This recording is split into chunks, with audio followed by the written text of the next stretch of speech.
Brought to you by TechnoSpark 20 series smartphones.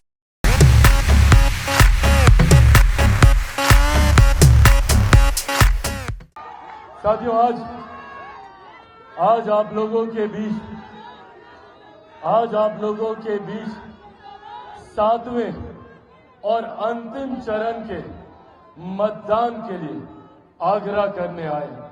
आप सब जानते हैं कि देश भर में 6 चरण का मतदान हो चुका और इस 6 चरण के मतदान में एक बात स्पष्ट है, जो रुझान, जो जानकारी सामने आ रही है, उसमें एक बात तय है कि हमारे मौजूदा प्रधानमंत्री आदरणीय नरेंद्र मोदी जी 4 जून के बाद तीसरी बार देश के प्रधानमंत्री बनने जा रहे हैं। इसमें कहीं कोई संदेह नहीं है। और इन 3 चरण के मतदान में, इन 6 चरण के मतदान में ही हम लोग 350 से ज्यादा सीटें हमारा एनडीए गठबंधन पार कर चुका है।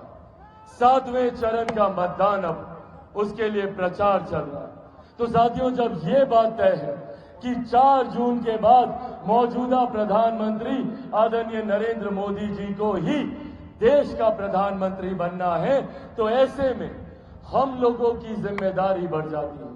पाटलिपुत्रा लोकसभा की, हम मनेर के लोगों की जिम्मेदारी बढ़ जाती है कि यहां से हम एक ऐसे प्रत्याशी को चुनकर भारत की संसद में भेजने का काम करें जो प्रधानमंत्री जी के बगल में बैठकर आप लोगों की समस्या का समाधान कर सके। एक ऐसे प्रत्याशी जो जानकार हो, जो क्षेत्र से जुड़े हुए हो।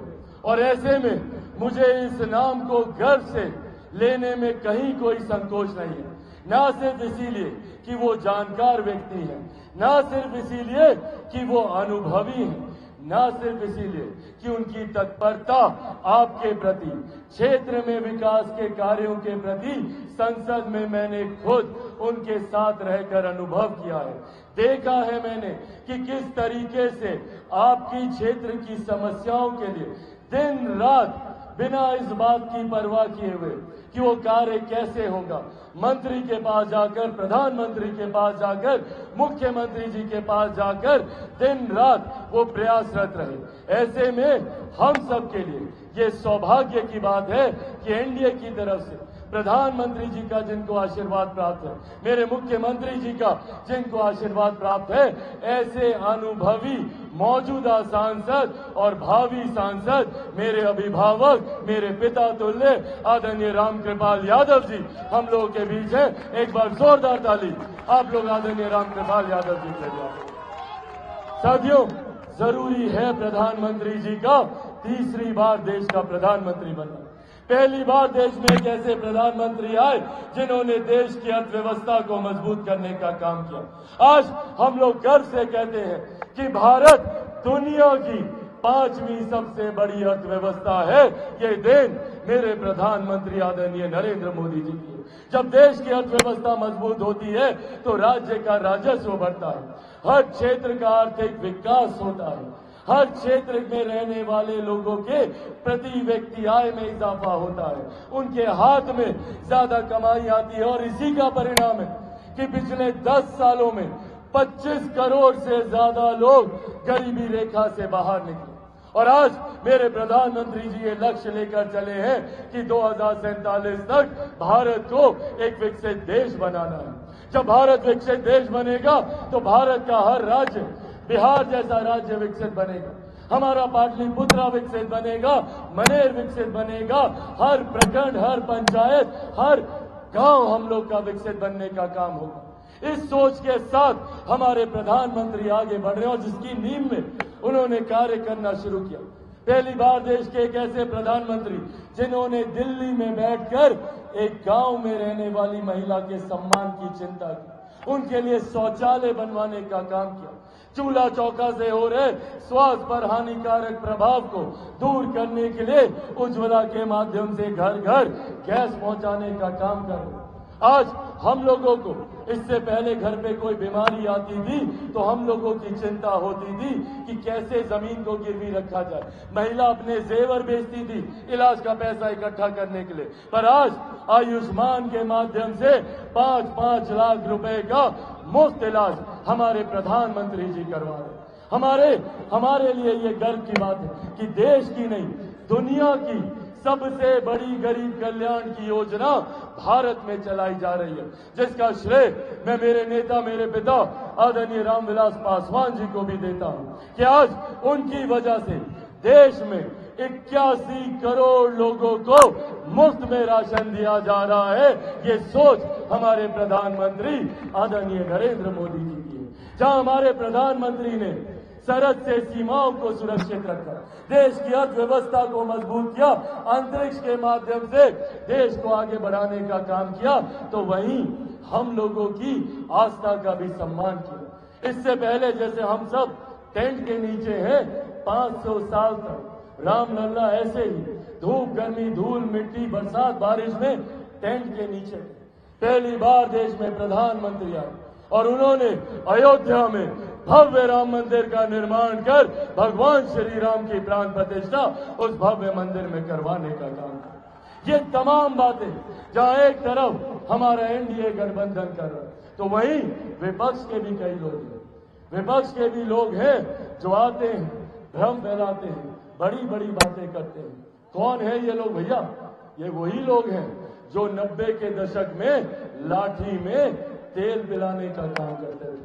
ये वही लोग हैं जिन लोगों ने नौकरी के बदले जमीन हथियाने का काम किया, और अब तो विधिवत तरीके से इस पे ये लोग कानून बनाने की पहल कर रहे हैं। ये कांग्रेस, राजद वाला सब ये लोग काम कर रहे हैं कि अगर ये लोग जीत गया तो ये लोग विरासत पर कर लगाएगा, इनहेरिटेंस टैक्स ये लोग लेकर आएंगे, जिसके तहत आप लोगों की जितनी जमीन है, गरीब किसान की, गरीब मजदूर की जितनी जमीन है, उसका 55% हिस्सा ये राजद, कांग्रेस वाले अपने खाते में ले लेंगे। चाची, आप लोग का जितना गहना घर पे रखी है ना, जितना भी है, उसका 55% हिस्सा ये राजद वाला, कांग्रेस वाला सब छीन कर ले जाए।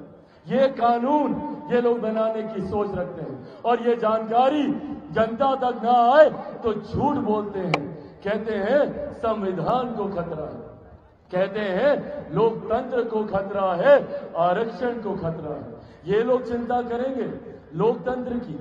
जिन लोगों ने सन 75 में आपातकाल लगाकर सही मायनों में लोकतंत्र की हत्या करने का काम किया, आज ये लोग लोकतंत्र के संरक्षक बने हुए हैं। साथियों, आज मनेर की इस धरती से मैं मेरे नेता, मेरे पिता आदरणीय रामविलास पासवान जी के संघर्षों की कसम खाकर आप लोगों से ये वादा करके जाता हूं कि जब तक चिराग पासवान जिंदा है, ना आरक्षण को कोई खतरा है, ना संविधान को कोई खतरा है। पर हां, खतरा है तो इन महागठबंधन के नेताओं से हमारी गरीब कल्याण की योजनाओं को। एक बार बताइए, कितने लोगों को यहाँ पर प्रति माह 5 किलो अनाज मिलता है? हाथ उठाकर बताइए किस किस को मिलता है? मिल रहा है ना अनाज? मिल रहा है ना? सब मिलना बंद हो जाएगा, सब बंद हो जाएगा। अगर ये लोग जीत गया ना अनाज मिलेगा, ना 5 लाख का इलाज होगा, और ना ही किसान सम्मान निधि मिलेगी। ये लोग चाहता ही नहीं है कि कोई भी गरीब आगे बढ़े। जात पात धर्म मजहब में हम लोगों को जिन लोगों ने दशकों तक बांटने का काम किया, और ये आह्वान मैं करूंगा अपने तमाम नौजवान युवा साथियों से, पहचानिए अपनी ताकत को। 65% युवा बिहार में ऐसा है जिसकी आयु 35 वर्ष से कम है। अगर हम एक हो जाएं, एकजुट हो जाएं, तो दुनिया की कोई ताकत हम लोगों को आगे बढ़ने से नहीं रोक सकती। जरूरत है हमें एकजुट होने की, पर ये राजनीतिक दल हमें जात पात में बांटने का काम करते हैं। इसीलिए साथियों, आज आग्रह करने आए हैं, समय ज्यादा नहीं है, महज 2-3 दिन का प्रचार अब बाकी रह गया। 1 तारीख को मतदान है ना भाई? 1 तारीख को है ना? सब लोग तैयार हैं मतदान के लिए? जाइएगा ना वोट डालने? कितना नंबर पर बटन दबाइएगा? कितना नंबर? सबको पता है 2 नंबर? दिखाइए एक बार सब लोग 2 नंबर। 2 नंबर पर 2 नंबर विजय का भी निशान होता है। क्या बोले थे प्रधानमंत्री जी? आए थे, क्या बोले थे? मनेर का लड्डू तैयार रखिएगा 4 तारीख को। तैयारी चल रहा है ना? हाँ, कीजिए भव्य तैयारी, और 2 नंबर पर कमल छाप पर बटन दबाकर आप ना सिर्फ आदरणीय रामकृपाल यादव जी को विजयी बनाइएगा, बल्कि मेरे प्रधानमंत्री आदरणीय नरेंद्र मोदी जी को तीसरी बार आप देश का प्रधानमंत्री बनाइएगा। मेरे मुख्यमंत्री नीतीश कुमार जी को आप मजबूती देने का काम कीजिएगा, जीतन राम मांझी जी को मजबूती देने का काम कीजिएगा, उपेंद्र कुशवाहा जी को मजबूती देने का काम कीजिएगा, और आप सबका बेटा आपका भाई चिराग पासवान को भी ये वोट आप लोगों का मजबूती देने का काम करें। तो सब लोगों का आशीर्वाद है ना? देखिए, सांसद तो ये बनेंगे, पर इनका बेटा होने के नाते सांसद की भूमिका में हम भी आप लोगों के बीच रहेंगे, ये भी वादा आप लोगों से करके जाते हैं।